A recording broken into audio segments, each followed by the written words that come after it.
İdarəetmədə məşhur 20-70-10 qaydası var. 20%, 70%, 10%. Yəni işçilərin 20%-i hətta pis şərtlərdə belə yaxşı performans göstərirlər, yaxşı nəticə göstərirlər, yaxşı işləyirlər.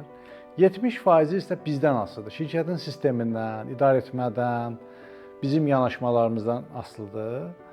Yəni yaxşı şəraitdə yaxşı işləyəcəklər. Boşluq qoysaq, boşluqdan istifadə edə bilərlər. Yəni tamamilə bizdən asılıdır. 10% isə xeyri yoxdur. Hətta yaxşı, hər şey yaxşı olsa belə biz pis reaksiya görə bilərik, pis performans görə bilərik. Yəni bu halda biz görürük ki, 20+70, 90%-də əslində yaxşı idarəetmə, yaxşı sistem özünü yaxşı göstərir.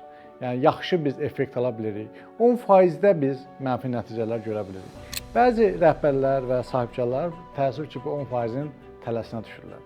Yəni deyirlər ki, mən filan kəslə yaxşı rəftar elədim, qudurdu. Sui-istifadə elədi. Gəldi başıma çıxdı. Ona görə gərək sərt olasan, gərək yaxşı normal rəftar eləməyəsən, gərək mütləq başın üstündə durasan, sərbəst buraxmayasan.